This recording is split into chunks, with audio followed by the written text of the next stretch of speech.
Hi. So I just wanted to give a little bit of an update. The last time I was on here, I said that I would be making more regular updates, and we see how that went, because that was at least a month and a half, 2 months ago. So I failed at that.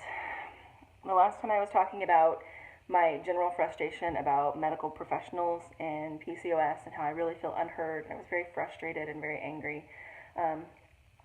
Still not a big fan of having PCOS, obviously, but right after I made that video, some things changed in terms of that opinion.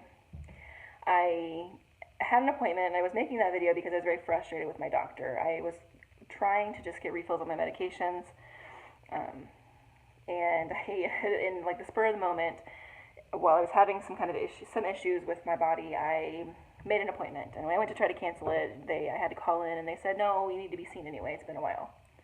Great. So I went to that appointment, very close-minded. I kind of had prepared myself to be that patient who would throw a fit. Sorry, I'm cooking. Who was going to throw a fit and stand up for myself and, stick it to the man.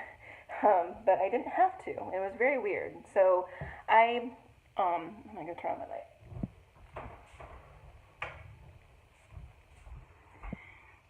So I went into it with the worst of expectations, and it actually ended up being not so bad of an appointment. So what was going on with me was I was having a lot of bowel issues, and I had self-diagnosed myself with irritable bowel syndrome, and that's something that comes from having PCOS a lot of times, and it's very stress-related as well. So I talked to her, and I said, well, this is what's going on. I'm not really interested anymore. I'm going to go and do my own thing. But she said, no, you probably do have IBS, and she asked me all the details. I have to go to a gastroenterologist, and I have to do a colonoscopy. Yay. So I go and see them at the beginning of next month. But it ended up being kind of a little bit of a turning point in my relationship with my doctor, because previously I had gone in for things like inflammation and a lot of joint pain, and she told me, you just need to lose weight. And I talked a lot about how PCOS affects inflammation and how I was worried about the diet aspect of things. And she said, you're giving it too much credit. PCOS is not as bad as you're making it seem. So that just lightened up. So whatever, really pissed me off, but I still go because I don't really care to find a doctor. So she said, yes, it's probably IBS. And she goes, and actually, I know that you have PCOS, and it's actually connected with that. And she said stress and PCOS don't mix, and stress and IBS don't mix. It really is kind of a causing factor. So already kind of blown away by that. And she said, you really need to work on reducing your stress. She asked about therapy, and I told her I'm already in it, so she was glad about that. And then she said, I know that you have PCOS. I know that you're dealing with grad school and that your program's in Illinois. She remembered all of this stuff, which obviously she probably wrote it down and looked at stuff, but never has she been that individualized with me before. And then she said that she asked what I was doing in terms of stress reduction, and she talked about exercise. And she said that it would be great if I lost weight, but it's difficult to do with PCOS. Another jaw on the floor moment, because she never had acknowledged that fact before. And she asked what I was doing in terms of exercise so that I could kind of keep away the anxiety and the stress and the depression. And I was honest. I said, I'm not really doing anything. And what time am I supposed to be doing that? But she said, well, when you do have time, it's good to just make it really worthwhile. And she said, when you have PCOS, you should probably do like high intensity interval training.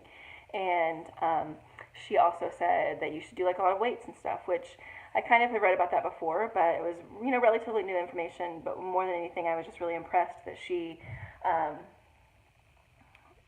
took the time to really know what was going on. She remembered what I was saying, and she didn't really discount the PCOS. So that I actually had another appointment set up with another primary care physician, and I canceled it because that was amazing to me. I felt very heard. I felt very supported in that. So that was fantastic. Less work for me to do.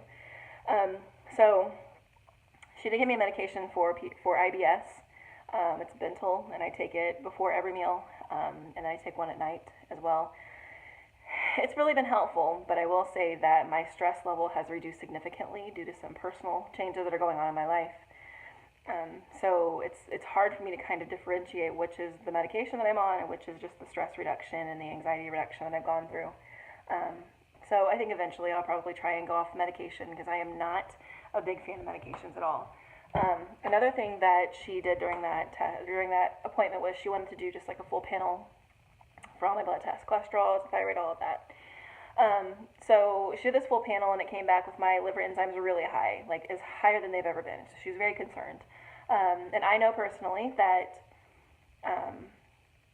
PCOS can cause liver issues. It can cause non-alcoholic fatty liver disease. I'm not really a drinker.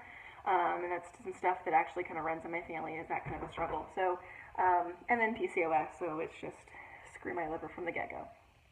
So she was worried about that. I wasn't surprised by it, but it was high enough for her to be concerned. So she had me go in 2 weeks later, which is probably about 2 weeks ago now.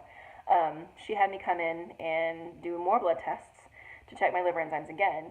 And this time they came back and they were almost normal. And they've never been almost normal at all. So she said, I know what you're doing, but keep doing what you're doing. And I really racked my brain to try and figure out exactly what it is that I have done. And I haven't even thought about like the liver diet. Like I know the things I should be avoiding with PCOS and the insulin resistance, and I've not even really looked into the thyroid kind of diet, but and then to add liver as well. Like what am I supposed to eat? A piece of lettuce every day? Fantastic. Not to mention the IBS, where anything I eat's coming out anyway. So it was weird. So the only thing that I actually know for a fact that I changed was I've been using essential oils since about April, and they're very in line with how I go about things anyway. I do not like medicines. I don't like doctors. I just want natural things. I don't want the chemicals. I don't want any of that kind of stuff in my body. So the essential oils are right in line with that. It's been a really, really good thing for me. So I actually just, like within that couple of week period, got a new oil that it works with the endocrine system. And people with PCOS know that it's an endocrine disorder. So I felt like that was a huge thing that I needed to get, and it's actually really pretty affordable. So I picked up that oil and I actually put it right on my thyroid area every morning and every night, as much as I can remember. So that's the only thing that changed. And I have seen amazing results with essential oils in a lot of different ways, but I honestly think that's probably it. So I've made sure that I continue to do it because she actually wants me to go in this week. Forgot to do it. It's Thursday now. So I'll probably go in next week and do another blood test next week to see where my liver enzymes are. So I'm really excited to see about that. Hopefully that's something that I've kind of got under control for now. In terms of where my journey is right now, pregnancy's not happened for a while. There are some changes that have happened that have pushed it off even farther for me. So not something that I'm worried about, but I am still really committed to making things, more healthy in general, whether that means mentally and emotionally healthy, body healthy, and I've sort of created this stage where that's going to be a good thing and an easier thing for me to do. Not easy by any means, especially with all the things that are going on in my life, but the stage is set for these good things to happen. So really, really focusing on myself, focusing on my own self-worth, focusing on, the things that I've learned in therapy, because it's sort of like all of these things that I've learned in therapy for the last 3 years. It's like, here's your final exam. Did you learn it? What did you do to actually make this better? So it's really important for me right now to kind of make sure that I'm staying in a really good space in my mind. Eating is changing a little bit because I'm just really worried about what I'm doing for myself. That's my main priority right now. So I'm able to kind of start to make those changes. Financially, things are a little bit rough right now, but they'll even out. So that's something that I'm worried about as well. Just changing that, and I made slow changes, but it'll get there eventually. And honestly, I'm at this place where it's really important for me because, within the year, if not within the next few months, I won't have insurance anymore.